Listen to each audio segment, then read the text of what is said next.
下面开始制作装饰，包含小兔、小兔背带、胡萝卜、小花和小萝卜发光灯。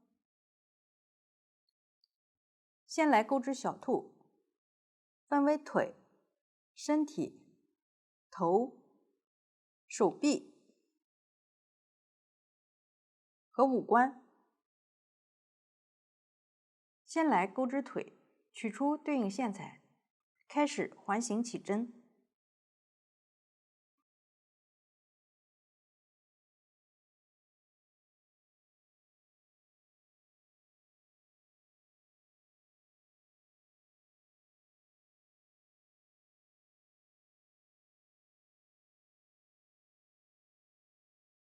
这个就是起针完成后的效果。立针锁针起立，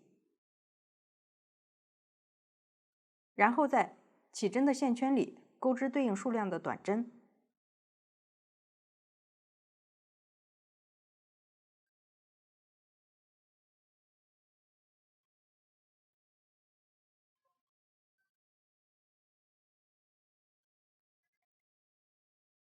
完成后收线圈。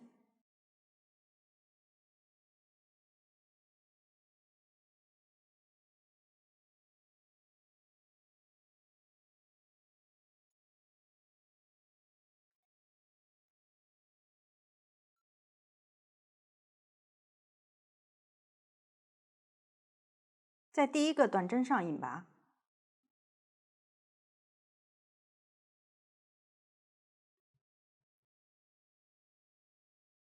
第一圈完成。接着钩织第二圈，立针锁针起立，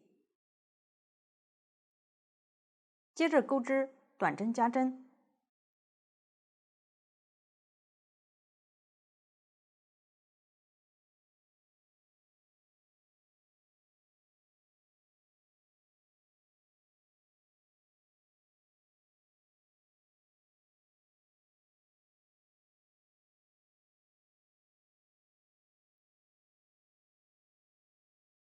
大家继续钩完这一圈。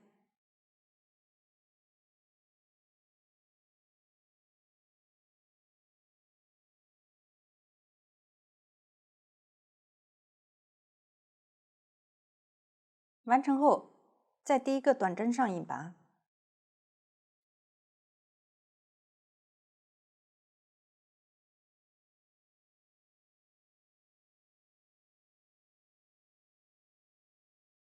第二圈完成。下面钩织第三圈，立针锁针起立，接着不加不减钩织短针。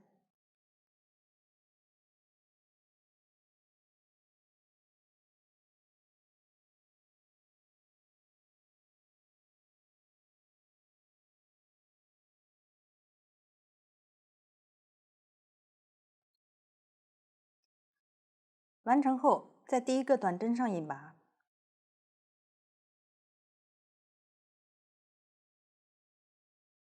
断线，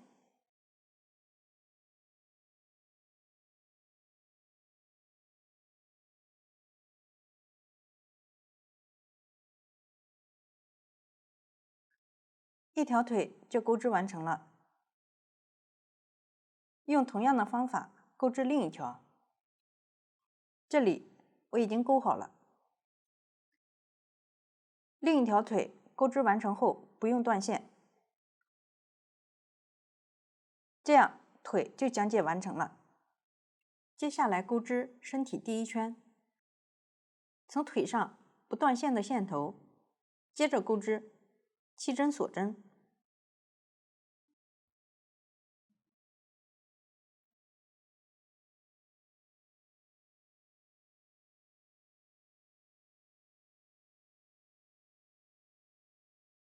接着连接另一条腿，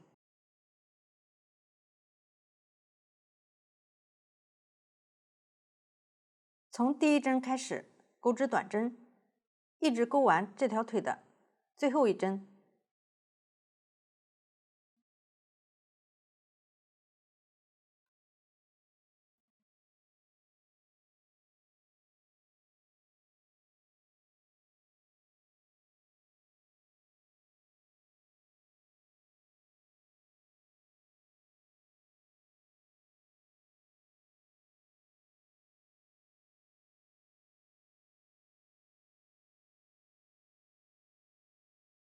最后一针钩完后，接着在两腿之间的锁针上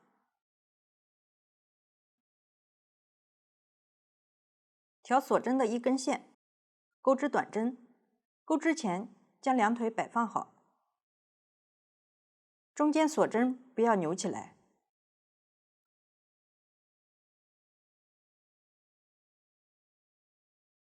注意不要漏钩。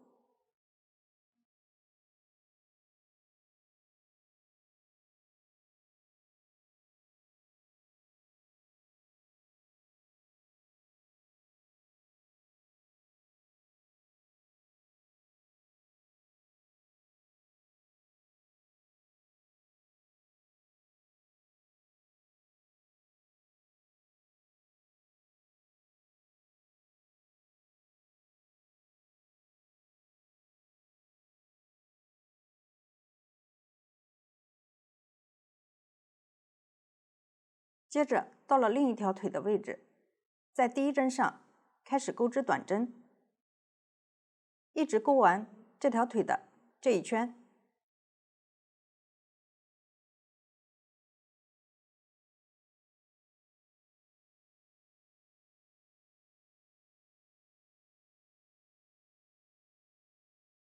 这条腿的这一圈钩完后，到了两腿之间的锁针位置，挑起第一个锁针剩余的两根线，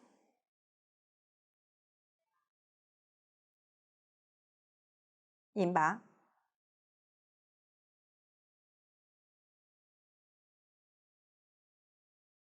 这样第一圈就钩织完成了。接着钩织第二圈，立针锁针起立，同一个位置钩一针短针，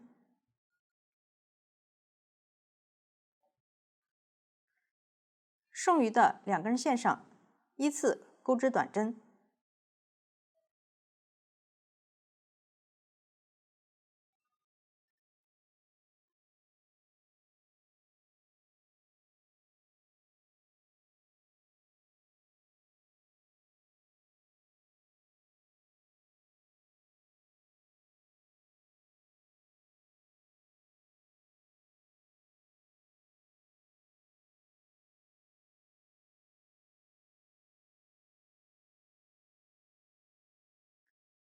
到了腿的位置，第一个针目有些变形，不要漏掉。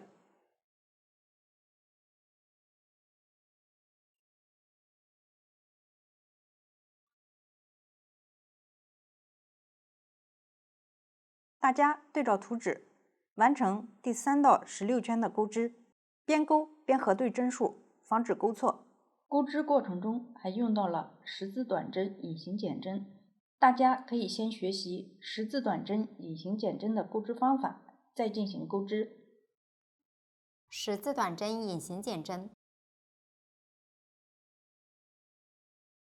钩针穿入左侧针末靠近自己的一根线，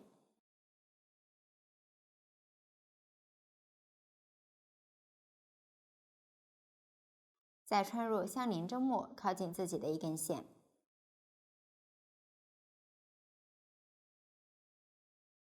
现在钩针上有3个线圈，把钩针放在线的上方，将线从前2个线圈中勾出，还剩2个线圈，绕线穿过剩余2个线圈。十字短针的隐形减针完成。用这种方法减针，针与针之间的缝隙比较小，织物整体更精致。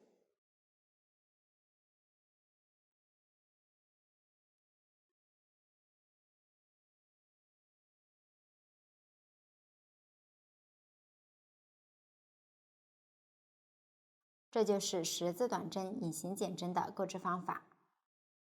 第16圈完成后，与第一针针目引拔连接。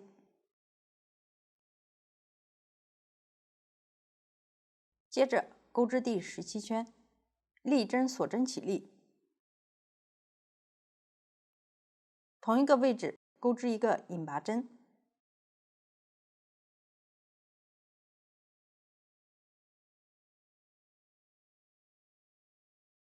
继续勾完这一圈。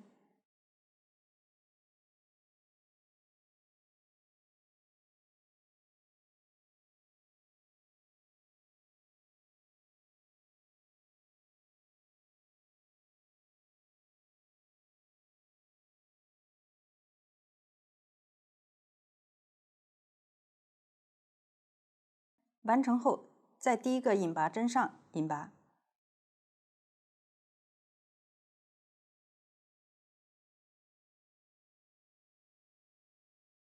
不用断线，可以先在底部塞入适量的填充棉，不要塞得太紧，这样第17圈就完成了。身体部分也讲解完成了，接着身体的线开始钩织头，先来钩织第1圈，立一针锁针起立，接着开始钩织短针，短针在上一圈的引拔针入针位置钩织。钩织时，将引拔针一起包裹进去。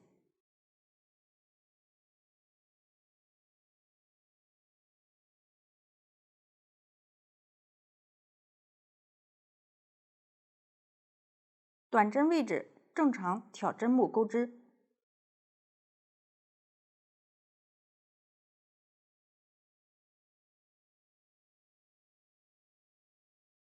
大家继续钩完这一圈。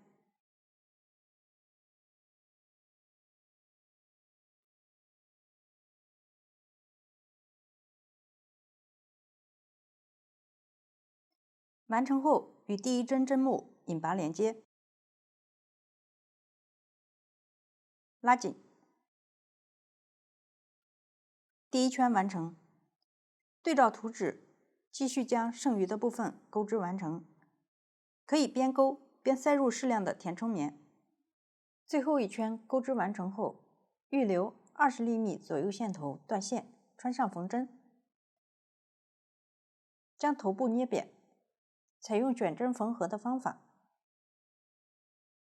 进行缝合封口。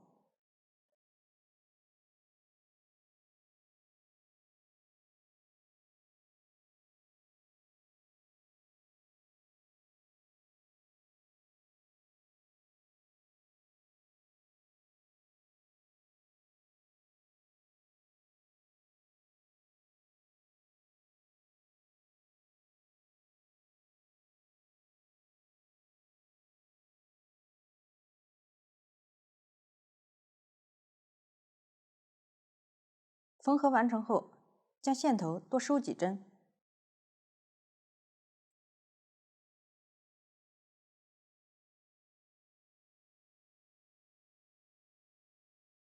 剪掉多余的线头，这样头就完成了。接下来钩织手臂，两只手臂钩织方法相同，都是环形起针，沿着起针的线圈绕圈钩织。用到的针法前面都有演示，大家自行钩织即可。钩织完成后，预留20厘米左右线头用于缝合。接着将手臂捏扁，缝合之前可塞入适量的填充棉，在身体两侧对称缝合。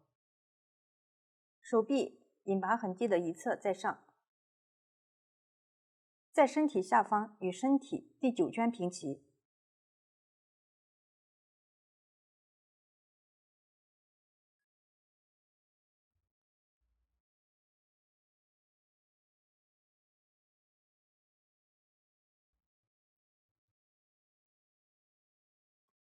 大概占据5圈位置，方法没有要求，缝合牢固即可。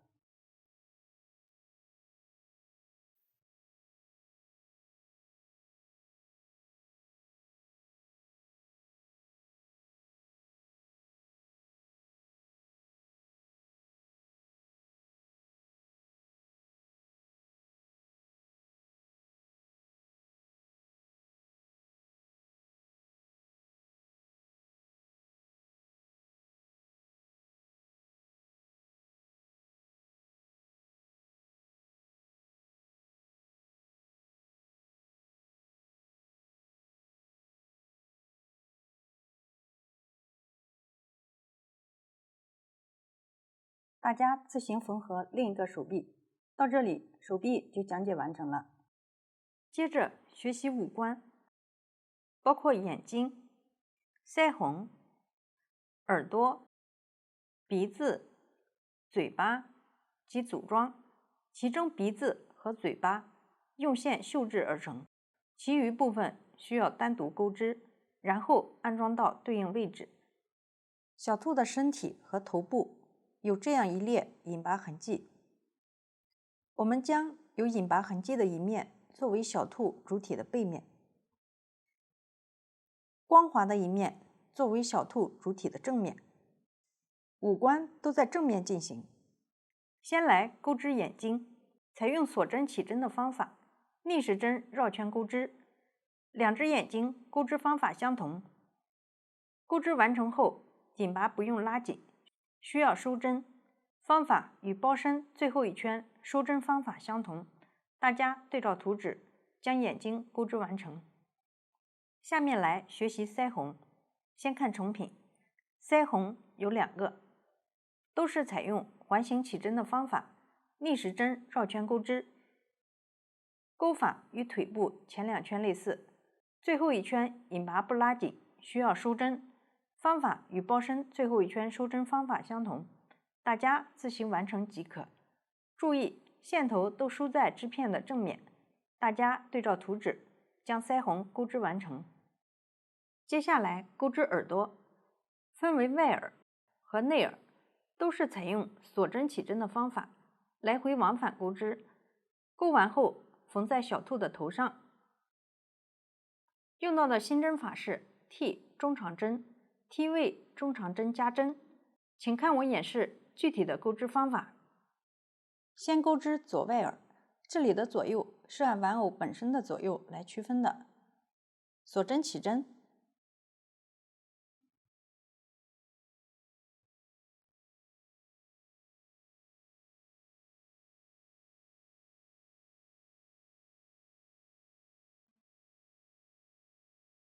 调锁针的一根线，钩织第1行，倒3，钩织2针中长针，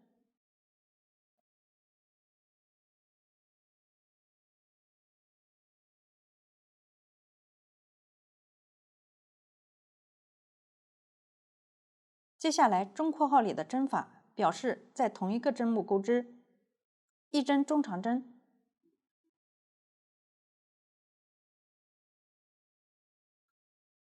，2针短针，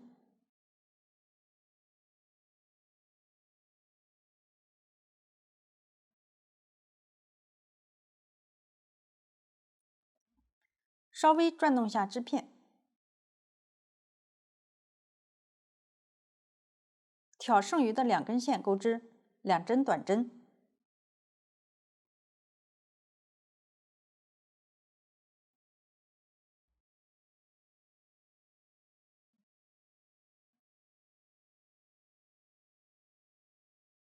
我们将这一行作为织片的正面，做上标记。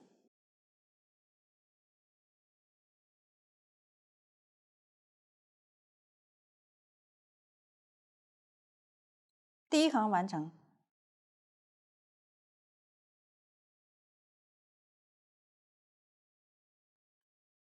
接着钩织第2行，立针锁针起立，翻转织片，钩织3针短针，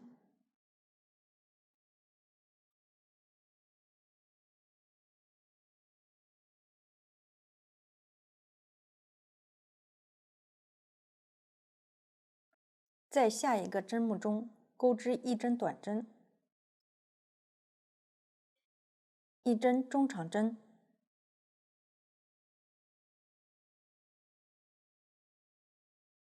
接着3针中长针加针，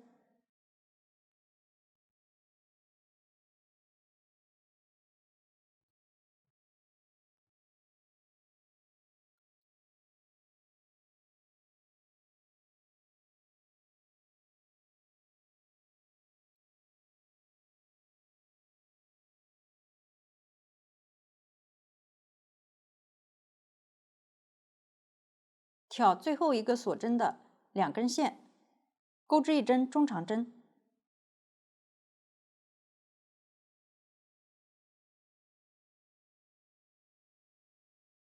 第2行完成。下面钩织第3行，立2针锁针起立，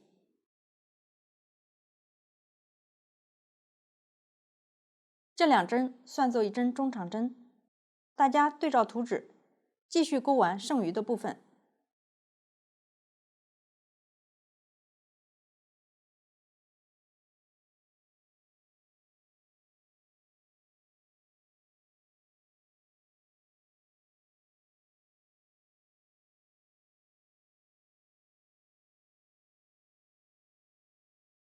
钩织完成后，预留20厘米左右线头断线。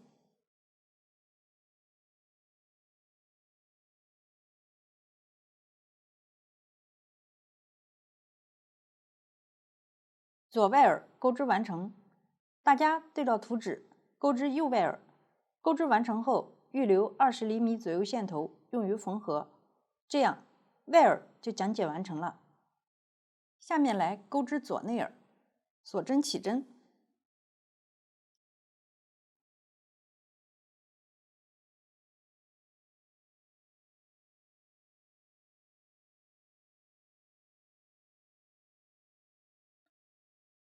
倒3，钩织1针中长针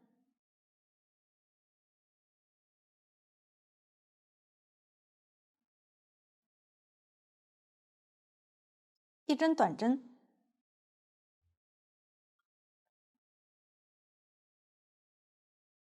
一针短针1针放3针，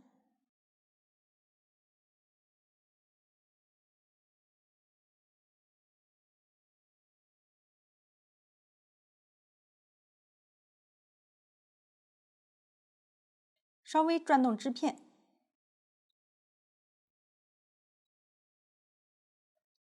挑剩余的2根线，钩织1针短针，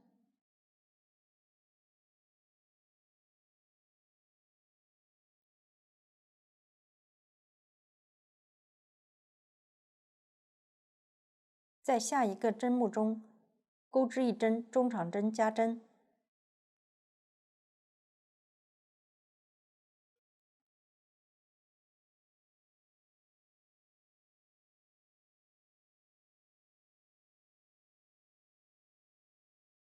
2针锁针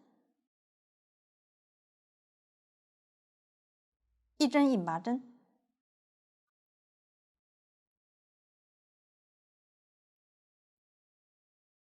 预留5厘米左右线头断线。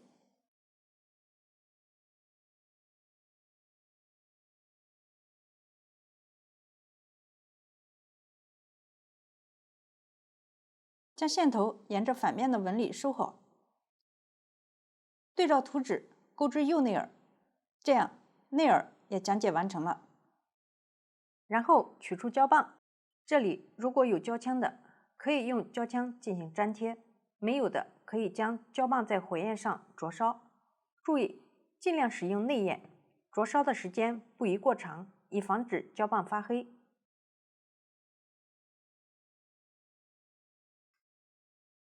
然后涂抹胶水，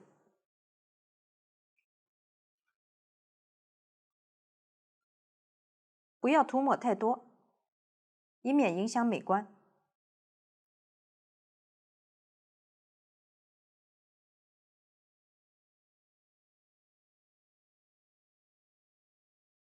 将内耳粘贴在外耳正面下方居中位置，有豁口的一侧朝下。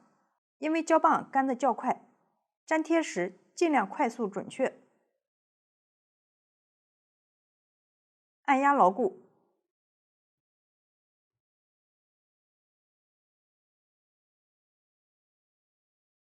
这样耳朵就讲解完成了。首先绣制鼻子和嘴巴，取出对应配色的线，剪取一段30厘米左右的线头，穿上缝针，在头部第9到10圈中间的一针上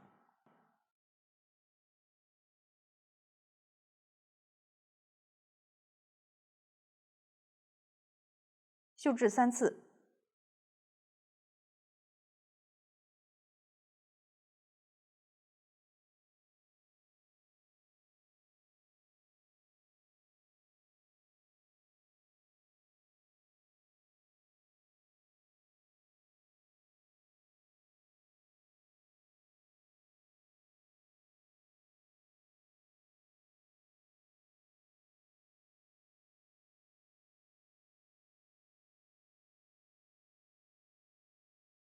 绣制完成后，将线在头部穿2次，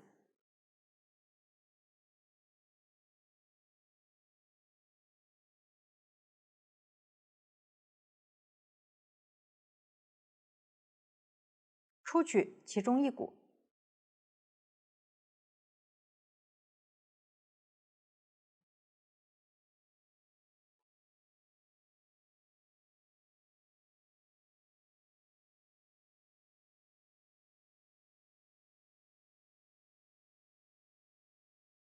将1股线重新穿上缝针，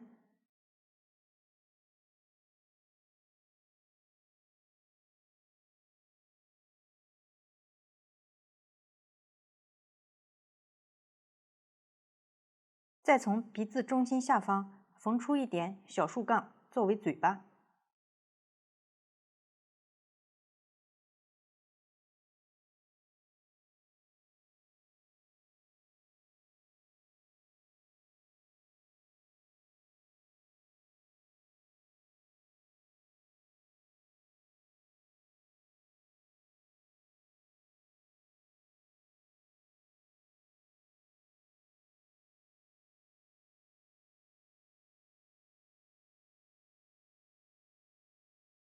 最后剪掉多余的线头。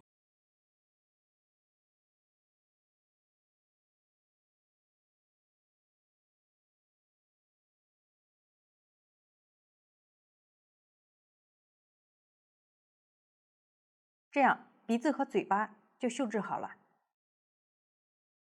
下面进行组装，先安装眼睛，将眼睛织片正面朝上，粘贴在鼻子两侧，间隔2针左右。大家将其完成，这样眼睛就讲解完成了。接着将腮红织片反面朝上，粘贴在眼睛两侧偏下一点位置，2个腮红之间间隔13针左右。这样腮红就讲解完成了。最后安装耳朵，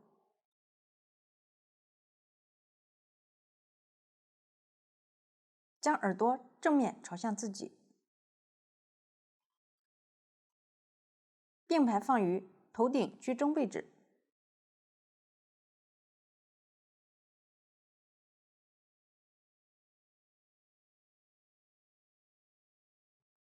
位置合适后进行缝合，缝合方法没有要求，牢固即可。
大家自行将另一侧缝合完成。缝合完成后，大家可以在2耳之间涂抹胶水固定下，到这里五官就讲解完成了。下面来钩织背带，两个背带的钩织方法相同，采用锁针起针，调起针的一根线，钩织一行短针，完成后断线并收好线头，接着拿起对应配色的线，调起立针剩余的两根线，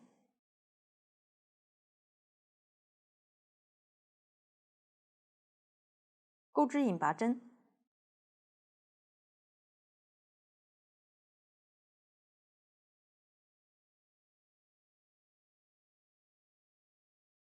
引拔针数量不固定，可根据实际情况进行调整。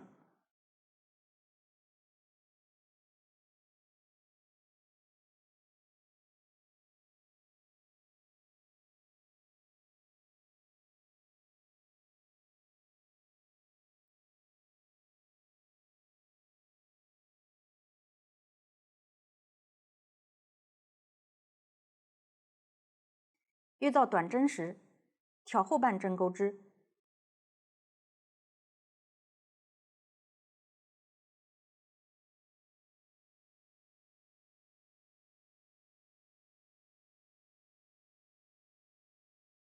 大家钩完这一圈，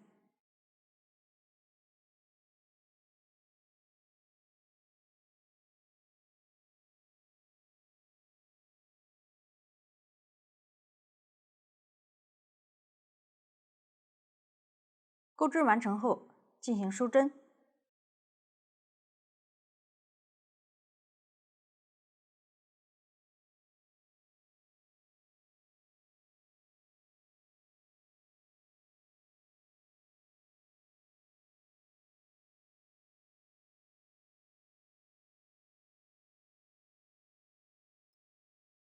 将线头在反面收好，这样背带就钩织完成了。按照同样的方法钩织另一个。钩织完成后，将背带的两端分别缝在包身前面第1、2两圈以及7、8两圈之间，两个背带之间间隔11个短针。可以取出小兔比对一下。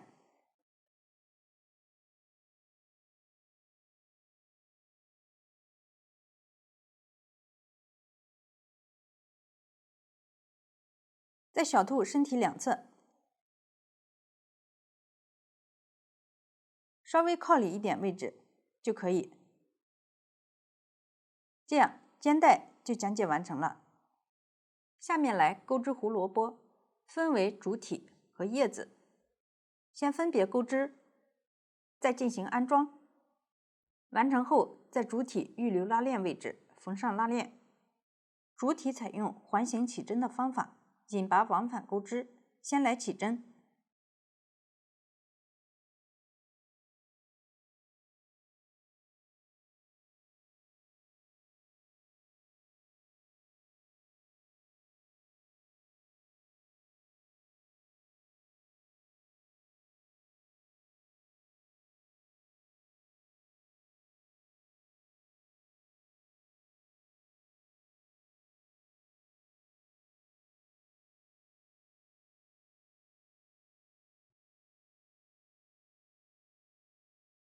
完成后收一下起针的线头。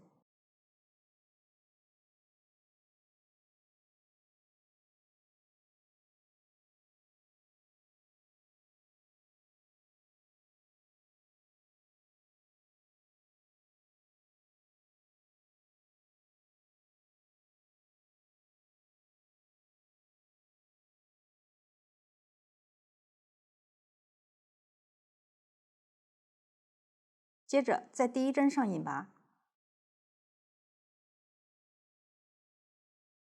拉紧，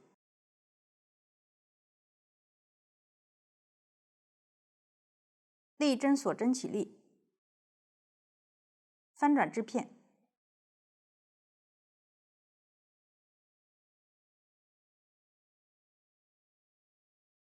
钩织第二行，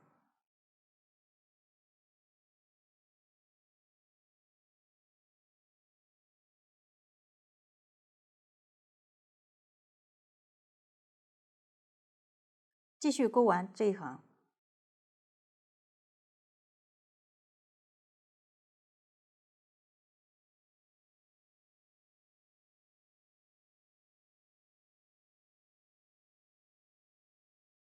完成后与第一针引拔，第二行完成，接着钩织第三行，立一针锁针起立，翻转织片，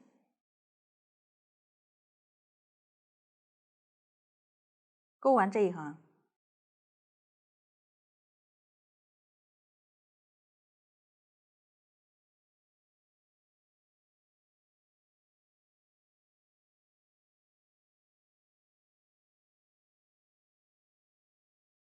完成后，在第一针上引拔，拉紧，第三行完成。钩完一定的行数后，来回往返钩织。钩织时不用引拔，留出拉链口，最后再引拔往返钩织。图纸上都有标注，大家对照图纸完成主体部分的钩织。主体钩织完成后需要收口，这里主要学习收口的方法，请看演示。最后一圈钩完后，下面进行断线，拉大线圈，预留15厘米线头剪断。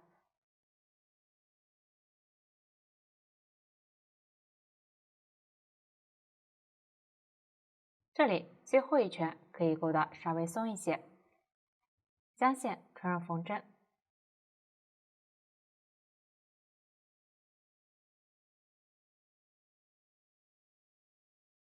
依次挑最后一圈针目的前半针穿过，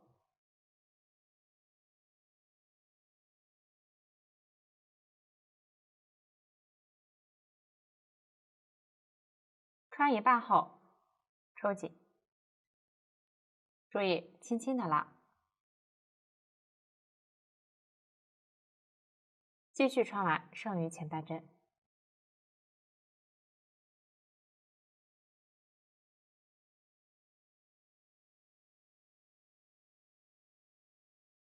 稍微拉紧，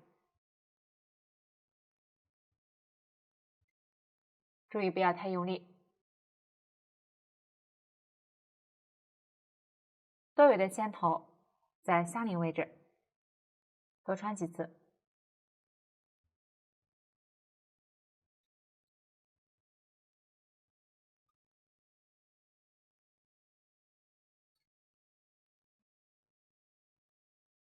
再从收口的中心入针，任意位置出针。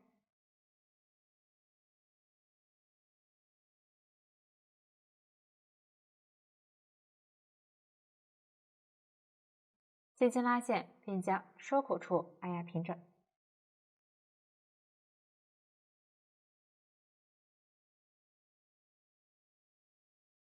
多余的线头在织物里面多穿几次藏好。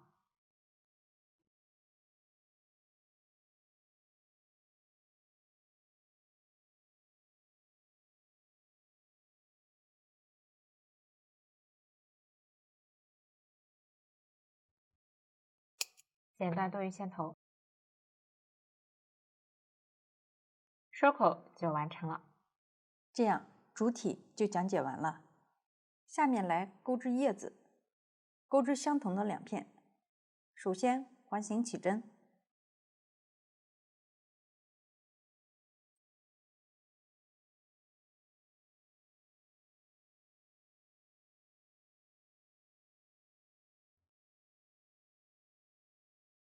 立2针锁针起立，接着钩织对应数量的长针，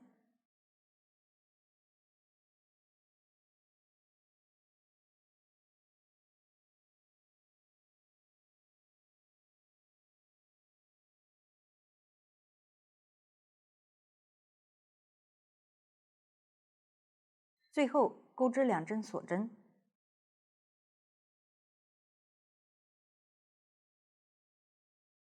在起针的线圈中引拔，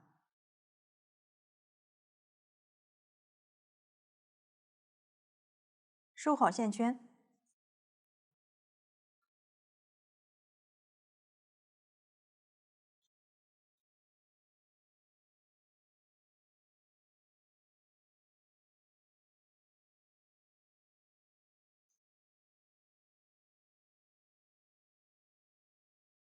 预留15厘米左右的线头断线。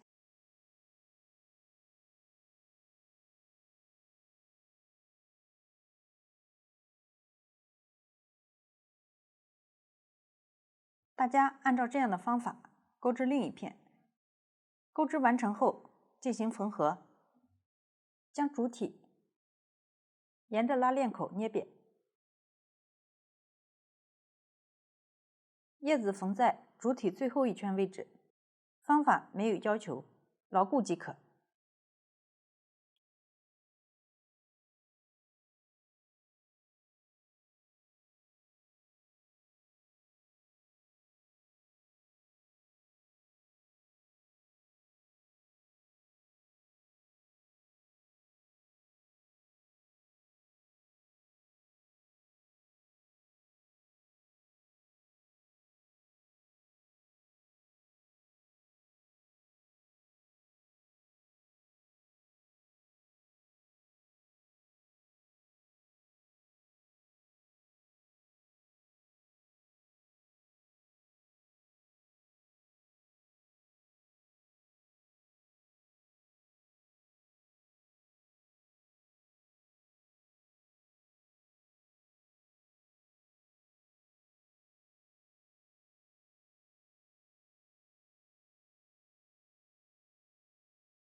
缝合完成后，将线头在织物里面收好，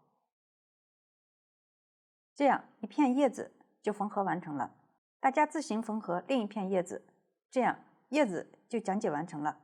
最后，在主体预留位置缝上拉链。下面请看拉链的缝合方法。注意，这里只演示方法，样品和拉链的款式都不做参考。在系腰扣中间部分固定拉链。这里可以取出拉链。先认识一下拉链的构造。在闭合状态下，有拉链头的这一端是上置位置，另一端是下置位置，两侧为布带，布带上有链带。这里如果拉链的链带比预留的位置短，需要根据实际情况调整一下拉链缝合的位置。确定好位置，下面进行缝合。先取出缝合运线，稍微长一些，抽取一股穿入细针。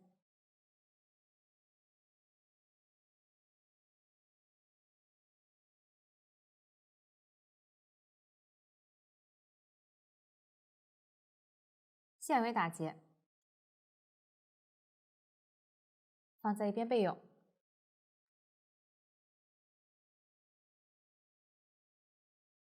将开口对着自己，按照自己的使用习惯，选择将拉链头放在哪一端。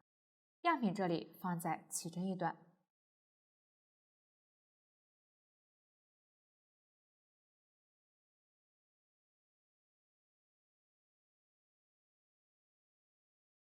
将拉链的下置位置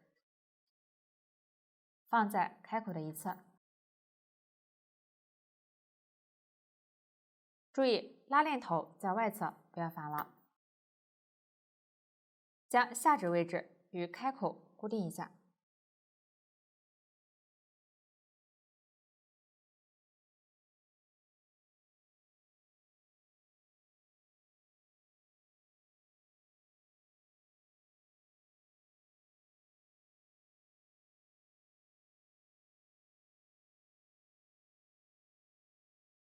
固定时注意表面不要露出缝合痕迹。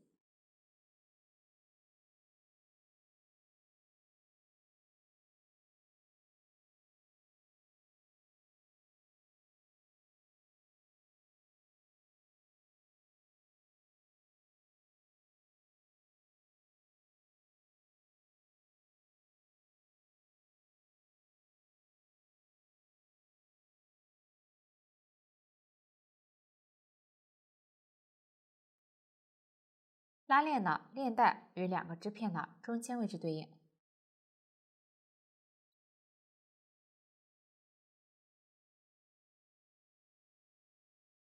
下面将拉链拉开，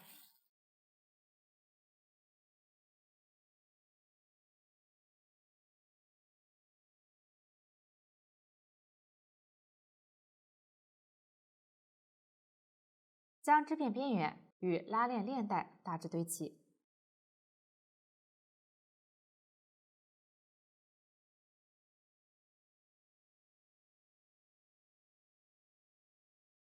接着开始缝合拉链一侧的布带，在织片里侧挑线，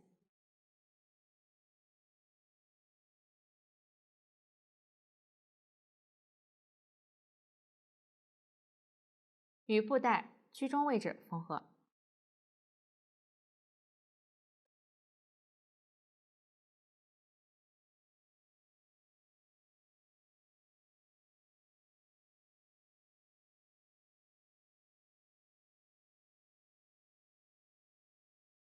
缝合时将线稍微拉紧，尽量缝得密一些。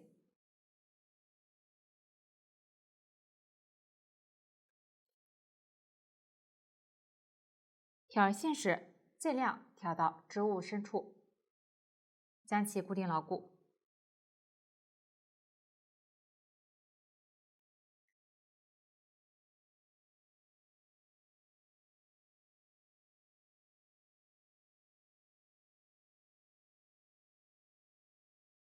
注意边缝边调整拉链与织片，保证拉链的链齿与织物边缘对应，同时开口保持平整，不要外扩或内收。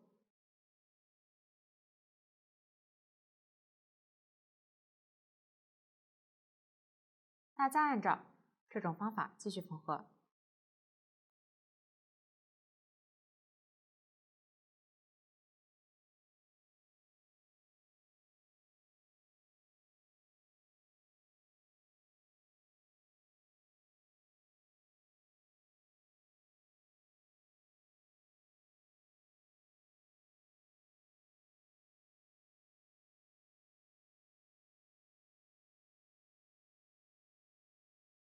结尾多缝一次固定。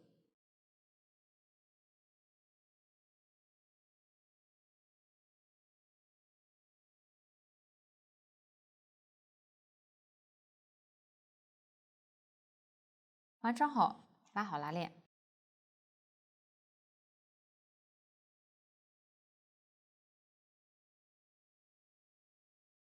将2个上指位置与2侧织物缝起整固定。注意，拉链中心与织片中间对应，拉链头放在外侧。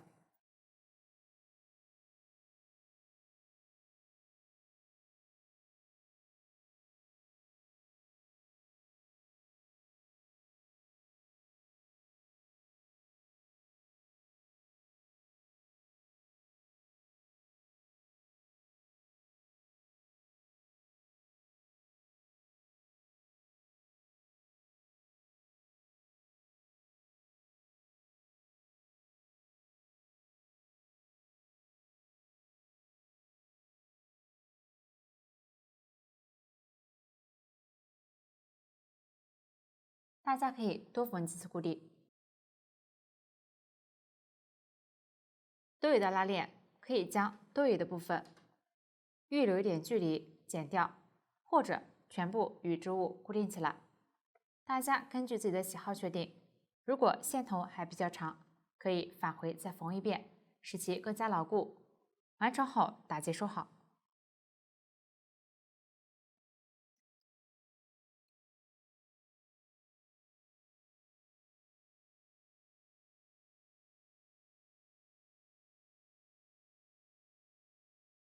这样一侧拉链就固定好了。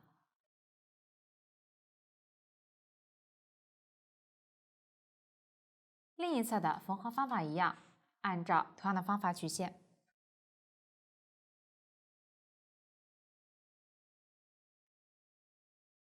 缝合时注意边缝边调整位置，可以缝一段，将拉链拉上，防止两个部分的拉链缝歪。完成后，同样打结断线即可，大家将其完成。大家看，这个就是小样拉链缝合完成后的样子。这样拉链就讲解完了。这样胡萝卜就完成了。接下来钩织小花，采用环形起针的方法，逆时针钩织，钩织完成后进行组装。用到的新针法有一长长针。前两圈的钩织方法前面都有演示，大家对照图纸钩织完成。下面来钩织第3圈，取出对应配色的线，在任意一个针目上接线，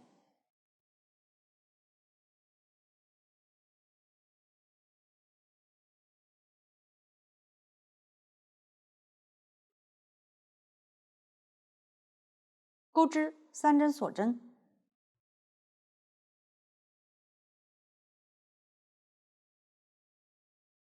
接着钩织长长针。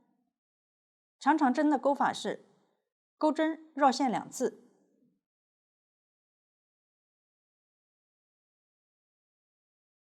依次绕线，钩过前2个线圈，重复3次。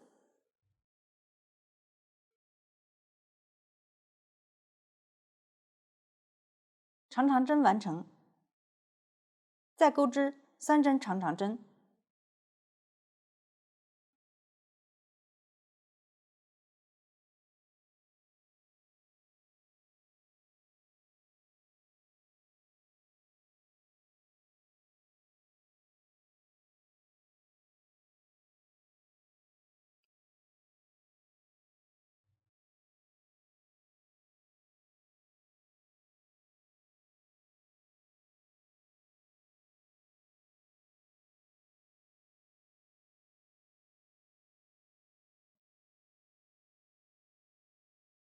最后3针锁针，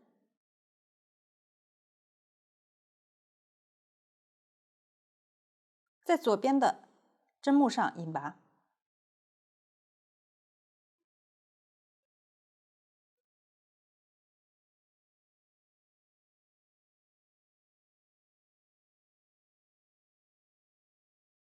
断线，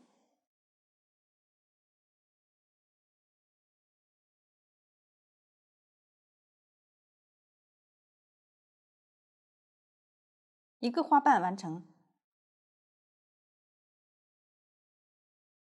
第2个花瓣在第1个花瓣最后一个引拔针左边的针目上钩织，每个花瓣占据2个针目，大家对照图纸自行钩织完成。钩织完成后收好线头。下面开始组装，我用这个小样做演示。先在小花中间粘上钻片，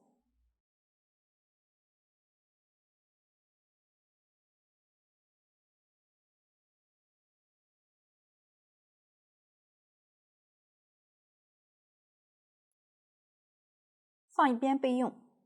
接着拿起小轴承和细铁丝，将细铁丝与轴承固定。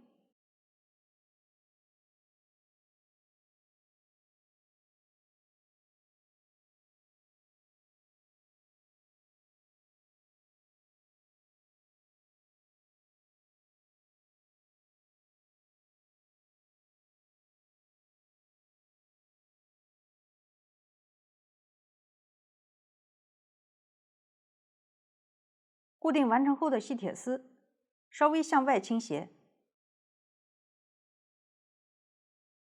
不影响轴承的转动即可。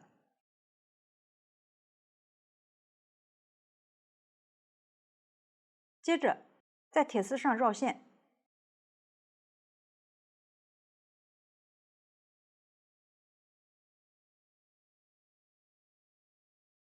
取出对应线材，抽取其中2股，缠绕约2厘米左右即可。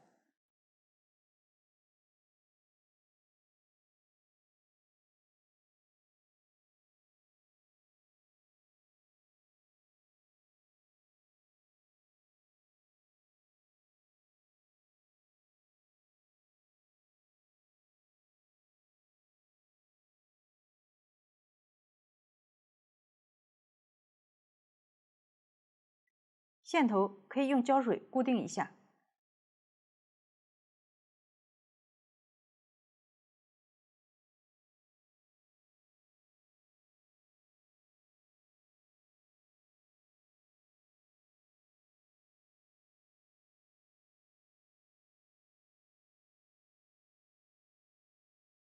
接着取出缝针，穿上铁丝，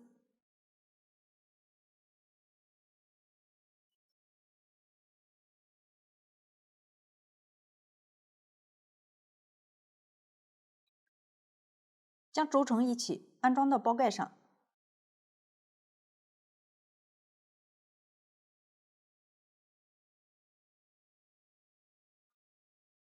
安装位置不固定，可根据个人喜好调整。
最后拿起小花，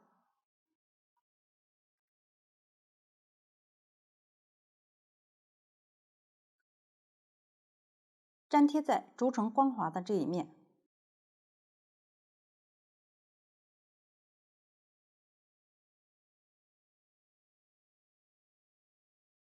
这样小花就完成了。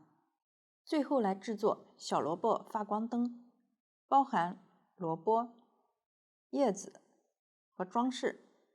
先分别钩织，再进行组装。先钩织萝卜主体，采用环形起针的方法，逆时针绕圈钩织。用到的针法前面都有演示，大家对照图纸钩织即可。钩完几圈之后，需要安装圆球灯，取出圆球灯，开关从起针的洞眼穿出来，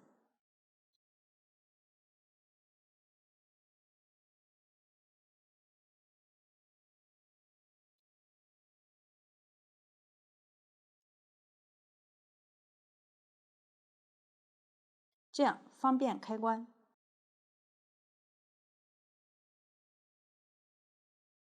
将圆球灯粘贴在织片上，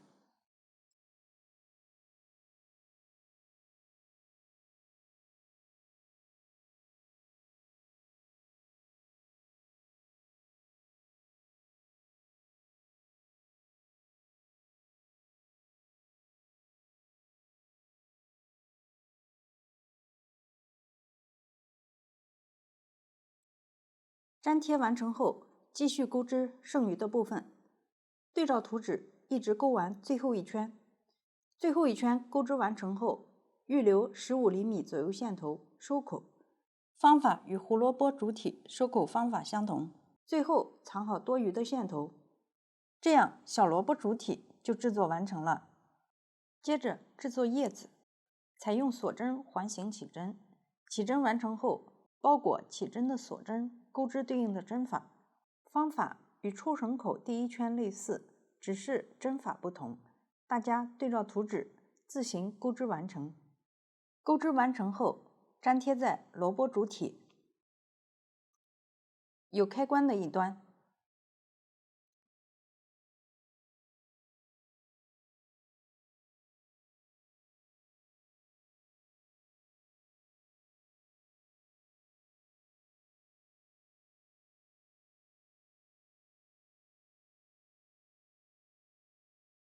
这就是粘贴完成后的效果。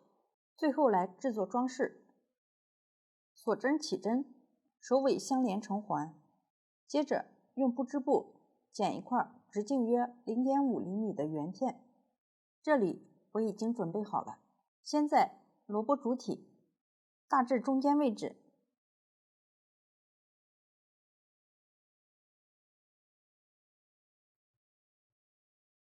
粘贴锁针环，锁针环反面朝上。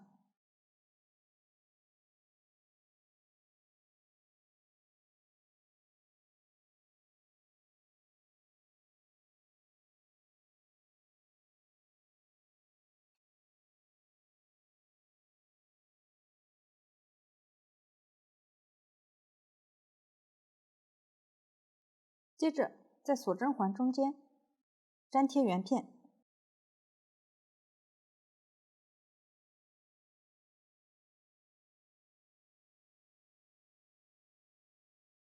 取出钢丝圈，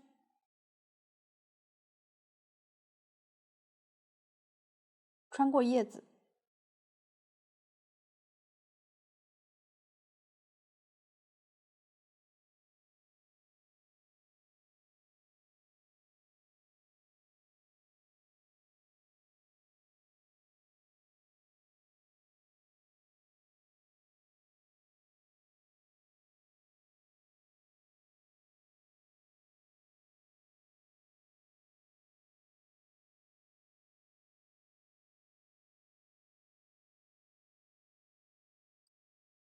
再穿入绳子。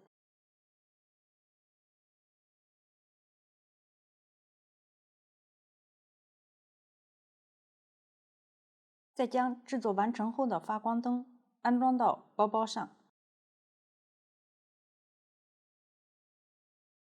位置可根据个人喜好调整。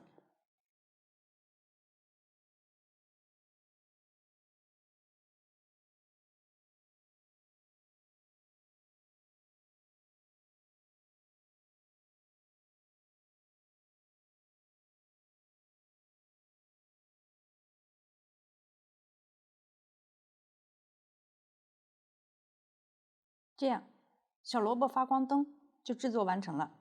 同时，整个包包也讲解完毕。如果大家在钩织的过程中还有不清楚的地方，可以与我们的客服联系。